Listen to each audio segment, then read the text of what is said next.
ಸ್ವಲ್ಪ ಅಡಿಗೆ ಕೋಣೆಗೆ ಹೋದರೆ ಗೊತ್ತಾಗ್ತದೆ. ಕೆಲವು ಮನೆಯಲ್ಲಿ ನೋಡಿ ಸೋಮವಾರ ಗ್ರೈಂಡ್ ಮಾಡಿಟ್ಟಂಥ ಹಿಟ್ಟು ಶನಿವಾರದವರೆಗೂ ಅದು ಬೇರೆ ಬೇರೆ ಅವತಾರದಲ್ಲಿ ದಿನಕ್ಕೆ ಹೊರಗೆ ಬರ್ತಾ ಇರ್ತದೆ. ಸ್ವಲ್ಪ ಅಡಿಗೆ ಕೋಣೆಗೆ ಹೋಗ್ಬೇಕು. ಪಾಪ ಕೆಲವು ಹೆಂಗಸರಿದ್ದಾರೆ, ಹೆಂಡತಿಗೆ ಸ್ವಲ್ಪ ಹೆಲ್ಪ್ ಮಾಡಬೇಕು. ಕೆಲವು ಹೆಂಗಸರಿದ್ದಾರೆ ಹಗಲೊತ್ತು ಬೇರೆ ದುಡಿಲಿಕ್ಕೆ ಹೋಗಬೇಕು, ಸಂಜೆ ಬಂದು ಮನೆ ಕೆಲಸ ಮಾಡಬೇಕು, ಮಕ್ಕಳ ಆರೋಗ್ಯ ನೋಡ್ಕೊಳ್ಬೇಕು, ಗಂಡನ ಬಟ್ಟೆ ಒಗ್ದಾಕಬೇಕು, ಅಡುಗೆ ಕೆಲಸ ಮಾಡಬೇಕು. ಅಂಥ ಸ್ತ್ರೀಯರಿಗೆ ಸಹಸ್ರ ಸಹಸ್ರ ನಮಸ್ಕಾರ ಕೊಟ್ಟರು ಕೂಡ ಕಡಿಮೆ. ಅಂಥವರನ್ನು ನೋಡಿ ಒಂದು ಶ್ಲೋಕ ಬರೆದದ್ದು, ಯತ್ರ ನಾರ್ಯಸ್ತು ಪೂಜ್ಯಂತೆ ರಮಂತೆ ತತ್ರ ದೇವತಾ. ಅಂಥ ಸ್ತ್ರೀಯರು ಯಾವ ನಾಡಿನಲ್ಲಿ ಯಾವ ಮನೆಯಲ್ಲಿರ್ತಾರ ಆ ಮನೆಯಲ್ಲಿ ದೇವತೆಗಳು ವಾಸವಾಗಿರ್ತಾರೆ ಅಂತ ಅದನ್ನು ನೋಡಿ ಬರೆದದ್ದು ಬಿಟ್ಟು ಬಾಯ್ ಫ್ರೆಂಡ್ ಗರ್ಲ್ ಫ್ರೆಂಡ್ನೊಟ್ಟಿಗೆ ಅಪ್ಪ ಅಮ್ಮನ ATM ಇಂದ ದುಡ್ಡು ಡ್ರಾ ಮಾಡಿ 1 ಗಂಟೆ ರಾತ್ರಿಗೆ ರೇವ್ ಪಾರ್ಟಿಯಲ್ಲಿ ಪಬ್ಬಲ್ಲಿ ಡ್ರಗ್ಸ್ ತಗೊಂಡು ಮಾರ್ಗದಲ್ಲಿ ಬಿದ್ದ ಹುಡುಗಿಯರನ್ನು ನೋಡಿ ಬರೆದದ್ದಲ್ಲ ಅದು. ಅದಕ್ಕೆ ಸ್ವಲ್ಪ ಹೆಂಡತಿಗೆ ಹೆಲ್ಪ್ ಮಾಡಬೇಕು. ಇದೇನಿಲ್ಲ, ಒಂದು ದಿವಸ ಸಪ್ತಪದಿ ಹೀಗೆ ತುಳಿಯುವುದು ದೊಡ್ಡ ಕಿರೀಟ ಇಟ್ಟು 6 ತಿಂಗಳು ಆಲ್ಬಮ್ ನೋಡು. ಮದುಮಗಳ ಮದುರೆಂಗೆ ಹಾಕಿದ ಕೈಯ ಮಧ್ಯದಲ್ಲಿ ಮದುಮಗನ ಫೋಟೋ. ಸಾವಿನೆನಪಲ್ಲ, ಕೈಗೆ ಸಿಕ್ಕಿದೆಯಲ್ಲ ಮಗ ನೋಡ್ತೇನೆ ಅಂತ. ಹಾಗೆಲ್ಲ ಉಂಟು. ಅದು ಗೊತ್ತಾಗುವಾಗ ಆಲ್ಬಮ್ ಇರುವುದಿಲ್ಲಲ್ಲ ಮನೆಯಲ್ಲಿ. ಅದು ಫಸ್ಟಿಗೆ ಹಾಗೆ ಅಲ್ವಾ, ಎಂಗೇಜ್ಮೆಂಟ್ ಆಗಿ ಮದುವೆ ಆಗೋದ್ರೊಳಗೆ ಮಾತನಾಡಿ ಫೋನ್ ಇಡ್ಲಿಕ್ಕೆ ಬಿಡುವುದಿಲ್ಲ ಕೆಲವರು. ಮಾತಾಡು ಅಂತ, ನಾನು ರೀಚಾರ್ಜ್ ನಾನು ಮಾಡಿಸ್ತೇನೆ ಅಂತ. ಮಾತಾಡು ಬೇಬಿ, ಮಾತಾಡು ಬೇಬಿ, ಮಾತಾಡು ಬೇಬಿ ಅಂತಲೇ ಹೇಳು. ಹಾಗೆ ಮಾತಾಡಿ ಮಾತಾಡಿ ಒಬ್ಬರಿಗೆ ಮದುವೆ ಮಾಡಿಬಿಟ್ರು. 2 ವರ್ಷ ಆದಮೇಲೆ ಹೆಂಡತಿ ಮನೆಯಿಂದ ಬಿದ್ದಾಗ ಡಾಕ್ಟ್ರ್ ಹತ್ರ ಕರ್ಕೊಂಡು ಹೋಗುವಾಗ ಡಾಕ್ಟ್ರ್ ಹೇಳಿದ್ರಂತೆ, ತುಟಿ ಒಡೆದಿದೆ, ಹೊಲಿಬೇಕು ಅಂತ. ಅದಕ್ಕೆ ಗಂಡ ಹೇಳದಂತೆ, 2 ಸೇರಿಸಿ ಹೊಲಿಯಿರಿ ಅಂತ. ಅಷ್ಟು ಮಾತಾಡ್ತಾಳೆ ಇವಳು ಅಂತ. ಫಸ್ಟಿಗೆ ಹಾಗೆ ಅಲ್ಲ, ಸ್ವಲ್ಪ ಹೆಂಡತಿಗೆ ಹೆಲ್ಪ್ ಮಾಡಬೇಕು.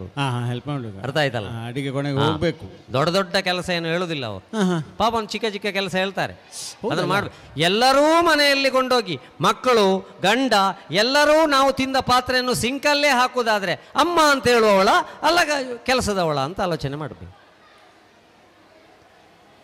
ಓದ್ಲಿಕ್ಕುಂಟು ಅಂತ ನಾವು ತಿಂದ ಅನ್ನದ ಬಟ್ಲನ್ನು ಕೂಡ ಅಮ್ಮನಿಗೆ ತೊಳಿಸ್ತೇವೆ ಅಂತ ಹೇಳಿದರೆ ವಾಟ್ ಈಸ್ ದ ಎಜುಕೇಶನ್? ಹಾಗಾದರೆ ಅಮ್ಮನನ್ನು ಕೆಲಸದವಳು ಅಂತ ಮಾಡಿದಾಗ ಮಾಯ್ತಲ್ಲ. ಅದಕ್ಕಾಗಿ ಆಲೋಚನೆ ಮಾಡಬೇಕಾದ್ದು ಆ ರೀತಿ. ಅದಕ್ಕೆ ಸ್ವಲ್ಪ ಇವರಿಗೆ ಹೆಣ್ಸಿಗೆ ಸಹಾಯ ಮಾಡಬೇಕು. ದೊಡ್ಡ ದೊಡ್ಡ ಕೆಲಸ ಹೇಳೋದಿಲ್ಲ. ನಾನು ಸಹ ಒಂದು ದಿವಸ ಕೇಳಿದೆ, ಏನಾದರೂ ಕೆಲಸ ಉಂಟಾ ಅಂತ. ಚಿಕ್ಕ ಕೆಲಸ ಹೇಳೋದು ಅಡುಗೆ ಹೋದ್ರ ಮತ್ತೆ ಅವ್ರು ಹೇಳಿದಂಥದ್ದು, ಫ್ರಿಜ್ಜಿನಲ್ಲಿದ್ದ ಹಾಲನ್ನು ತೆಗೆದು ಬಿಸಿ ಮಾಡಿ. ದೊಡ್ಡ ಫ್ರಿಜ್ ಕಾಣ್ತದೆ ನಿಮ್ದು. ದೊಡ್ಡ ಹೆಣ ಇಡುವುದಲ್ಲ, ಅದುಂಟು, ಈಗ ಅದು ಸಿಗ್ತದೆ. ಅದು ಬರ್ತದೆ. ಮೊನ್ನೆ ಒಬ್ಬ 35 ಪೀಸ್ ಮಾಡಿದ್ದ. ಇತ್ತೀಚೆಗೆ ಬೆಂಗಳೂರಿನಲ್ಲಿ ನನ್ನದು ಪೀಸ್ ಕಡಿಮೆ ಆಯಿತು ಅಂತ ಅವ 52 ಮಾಡಿದ್ದಾನೆ. ಆಯ್ತಲ್ಲ. ಇನ್ನು ಮನೆಯಲ್ಲಿ ಹುಡುಗಿ ಕೊಡುವಾಗ ಆಲೋಚನೆ ಮಾಡಬೇಕು ಎಷ್ಟು ದೊಡ್ಡ ಫ್ರಿಜ್ ಉಂಟು ಅಂತ. ಅಥವಾ ಫೇಸ್ಬುಕ್ ಬ್ರ್ಯಾಂಡಿನೊಟ್ಟಿಗೆ ಓಡುವಾಗ ಆಲೋಚನೆ ಮಾಡಬೇಕು, ಅವ ಫ್ರಿಜ್ಜಲ್ಲಿ ಇಡ್ತಾನ ಕುಕ್ಕರಲ್ಲಿ ಇಡ್ತಾನ ಅಂತ. ಹಾಗಾಗಿ ಚಿಕ್ಕ ಫ್ರಿಜ್, ಅದನ್ನು ಫ್ರಿಜ್ಜಲ್ಲಿಟ್ಟು ಹಾಲು ಸ್ಟವ್ ಉರಿಸಿ ಆಗಿದೆ, ಅರ್ಧ ಗಂಟೆ ಆದರೂ ಹಾಲು ಉಕ್ಕುದಿಲ್ಲ. 30 ನಿಮಿಷ ಆಯ್ತು ಹಾಲು ಉಕ್ಕಲಿಲ್ಲ. ಅರ್ಧ ಗಂಟೆ ಆದರೂ ಹಾಲು ಉಕ್ಕುದಿಲ್ಲ. 30 ನಿಮಿಷ ಆಯ್ತು. 30 ನಿಮಿಷ ಅಲ್ಲ, ಅಲ್ಲೇ ದಾರಿ ತಪ್ಪಿಸಬೇಡಿ ನೀವು ಅವರದ್ದು. ನಾನಿಲ್ಲಿ ಹೇಳ್ತಾ ಇದ್ದೇನಲ್ಲ ಅರ್ಧ ಗಂಟೆ ಅಂತ. ಅರ್ಧ ಗಂಟೆ ಆದರೂ ಹಾಲು ಉಕ್ಕುದಿಲ್ಲ. ಸರಿ ಸರಿ. ಅಷ್ಟೊತ್ತಿಗೆ ನನ್ನ ಹೆಂಡತಿ ಬಂದು ಹೇಳಿದ್ರು ಅದು ಉಕ್ಕುದಿಲ್ಲ.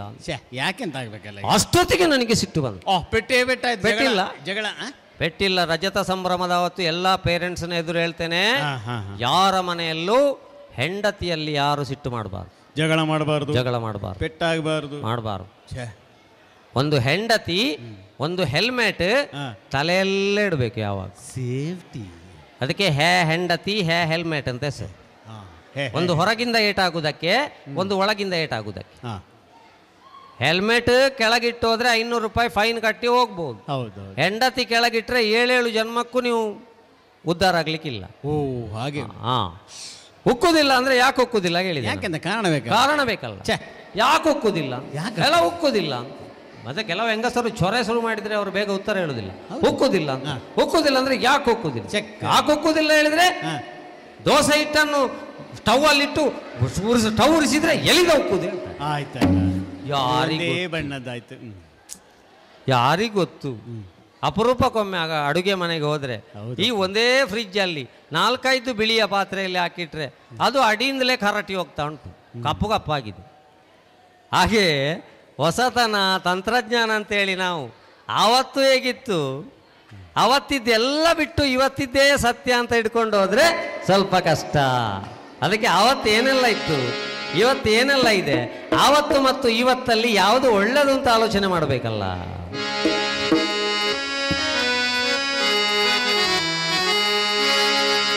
ಆವತ್ತ ಇವತ್ತ ಒಳ್ಳೆಯದಂತಿರಿ ಯಾವತ್ತ. ನೀವು ಹೇಳಬೇಕು ಇವತ್ತು ರಜತ ಸಂಭ್ರಮದಲ್ಲಿ ಯಾವುದು ಒಳ್ಳೆಯದು. ಆವತ್ತ ಇವತ್ತ ಚಲೋ ಅನ್ನುತ್ತೀರಿ ಯಾವತ್ತ.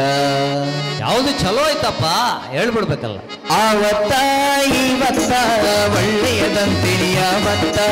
ಆವತ್ತ ಇವತ್ತ ಒಳ್ಳೆಯದಂತಿರಿ ಯಾವತ್ತ. ಚಲೋ ಅನ್ನುತ್ತೀರಿ ಯಾವತ್ತ. ನೀವು ಚಲೋ ಅನ್ನುತ್ತೀರಿ ಯಾವತ್ತ. ಯಾವುದು ಚಲೋ ಆದ್ರೆ ಹೇಗೆ ಇತ್ತು ಅಂತ ಹೇಳ್ಬೇಕಲ್ಲಪ್ಪ. ಹಾ, ಕಿಸೆದಾಗ ರೊಕ್ಕ ಇಟ್ಟುಕೊಂಡು ಚೀಲದಾಗ ಸಾಮಾನು ತರುತ್ತಿದ್ರು ಆವತ್ತ. ಕಿಸೆಯಲ್ಲಿ ರೊಕ್ಕ ಇಡ್ತಾ ಇತ್ತು, ಚೀಲದಲ್ಲಿ ಸಾಮಾನು ಇರ್ತಿತ್ತು. ಕಿಸೆದಾಗ ರೊಕ್ಕ ಇಟ್ಟುಕೊಂಡು ಚೀಲದಾಗ ಸಾಮಾನು ತರುತ್ತಿದ್ರು ಆವತ್ತ. ಆದ್ರೆ ಇವತ್ತ ಚೀಲದಾಗ ರೊಕ್ಕ ಇಟ್ಟುಕೊಂಡು ಕಿಸೆದಾಗ ಮತ್ತೆ 80,000 ರೂಪಾಯಿ ಚಿನ್ನಕ್ಕಾದ್ರೆ ಚೀಲದಲ್ಲಿ ಕೊಂಡೋಗೋದು, ಯಾವ್ದ್ರಲ್ಲಿ ಕೊಂಡೋಗೋದು? ಹೌದು. ಹಾ, ಚೀಲದಾಗ ರೊಕ್ಕ ಇಟ್ಟುಕೊಂಡು ಕಿಸೆದಾಗ ಸಾಮಾನು ತರ್ತಾರ ಇವತ್ತ. ಆವತ್ತ ಇವತ್ತ ಒಳ್ಳೆಯದಂತಿರಿ ಯಾವತ್ತ. ಆವತ್ತ ಇವತ್ತ ಒಳ್ಳೆಯದಂತಿರಿ ಯಾವತ್ತ. ಚಲೋ ಅನ್ನುತ್ತೀರಿ ಯಾವತ್ತ. ನೀವು ಚಲೋ ಅನ್ನುತ್ತೀರಿ ಯಾವತ್ತ. ರೊಕ್ಕದಾಯ್ತು ಇನ್ನೇನಿದೆಪ್ಪ. ಕರ ಕೊಟ್ಟು ಮದುವೆಯಾಗುತ್ತಿದ್ದರು ಗಂಡು ಮಕ್ಕಳನ್ನ ಬಿಗುವಾವತ್ತ. ಮೊದಲು ಕರ ಕೊಡ್ತಾ ಇದ್ರ. ಕರ ಅಂದ್ರೆ ನಮ್ಮ ಕಡೆ ಪಾತ್ರೆ ಅದಲ್ಲ, ಮತ್ತೆಂತದ್ದು ವಧು ದಕ್ಷಿಣೆ. ವಧು ದಕ್ಷಿಣೆ ಕೊಟ್ಟು ಮದುವೆ ಆಗ್ತಾ ಇದ್ರು ಮೊದಲು. ಹೌದು, ನಾವೆಲ್ಲ ಬೇಗ ಮದುವೆ ಆದ್ದು ಒಳ್ಳೇದಾಯ್ತು ಸ್ವಲ್ಪ. ಕರ ಕೊಟ್ಟು ಮದುವೆಯಾಗುತ್ತಿದ್ದರು ಗಂಡು ಮಕ್ಕಳನ್ನ ಬಿಗುವಾವತ್ತ. ಮತ್ತೆ ಇವತ್ತೆಂತ ಪ್ರೆಸ್ಟೀಜ್ ಕುಕ್ಕರ್ ಕೊಡ್ತಾರೆ. ಕುಕ್ಕರ್ ಕೊಡ್ತಿಲ್ಲ. ಮತ್ತೆಂತ ಹೆಣ್ಣಿನ ರೊಕ್ಕಗ ಜೊಲ್ಲು ಸುರಿಸುತ್ತಾರ. ವರದಕ್ಷಿಣೆ ಕೇಳ್ತಾರ. ಹೌದು, ನನ್ನ ಒಬ್ಬನ ಬಿಟ್ಟು ಒಬ್ಬನೆಲ್ಲ ಯಾರು ತಗೊಳ್ಳೋದಿಲ್ಲ ಈಗ ವರದಕ್ಷಿಣೆ.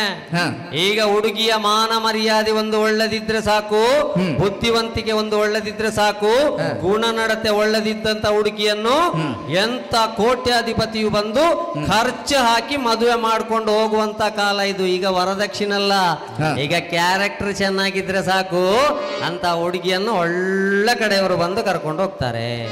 ಓ, ಎಂತ ಕಾಲ ಇತ್ತು ನೋಡಿ. ಮತ್ತೆ ಎಲ್ಲ ಸೊಸೆಯಂದಿರಿಗೆ ದೂರ ಹಾಕಬಾರ್ದು. ಪಾಪ ವಸ್ತು ಮದುವೆ ಆಗಿ ಬಂದವರು ಒಂದು ಲೈಸೆನ್ಸ್ ಸಿಗಬೇಕಾದ್ರೆ 6 ತಿಂಗಳು LLR ಅಂತ ಇದೆ. ಅವರು ಮನೆಗೆ ಅಡ್ಜಸ್ಟ್ ಆಗಬೇಡ. ಇದೇನಿಲ್ಲ, ಹುಡುಗನ ಹತ್ರ ಹೇಳುದು, ಒಂದು ಮದುವೆ ಆಗು ಮಗ ನನಗೆ ಕೂಡುದಿಲ್ಲ, ಒಂದು ಮದುವೆ ಆಗು ಮಗ ನನಗೆ ಕೂಡುದಿಲ್ಲ. ಮದುವೆ ಆಗಿ ಬಂದ ಮರುದಿವಸವೇ ಮಗನ ಹೆಂಡತಿಯಲ್ಲಿ ಮಾತು ಬಿಡುದು.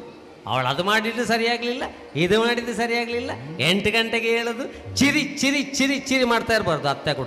ಅತ್ತೆ ಕೂಡ ಸ್ವಲ್ಪ ಪ್ರೀತಿಯಿಂದ ಸೊಸೆಯನ್ನು ಕರಿಬೇಕು. ಅಮ್ಮ, ನೀನು ಹೊಸದಾಗಿ ಮದುವೆಯಾಗಿ ಬಂದಿದ್ದಿ, ನಾನು ಹೇಳಿಕೊಡ್ತೇನೆ ನಿನಗೆ, ಇದು ಈಗ ಮಾಡಬೇಕು, ಇದು ಈಗ ಮಾಡಬೇಕು. ಒಮ್ಮೆಲೆ ಹೇಳುವುದಲ್ಲ ನನ್ನ ಮಗನಿಗೆ ದುರಾಭ್ಯಾಸ ಉಂಟು ಅಂತ. ನೀರುಳ್ಳಿ ತಿನ್ನುವ ಅಭ್ಯಾಸ ಉಂಟು ಹೇಳ್ಬೇಕು.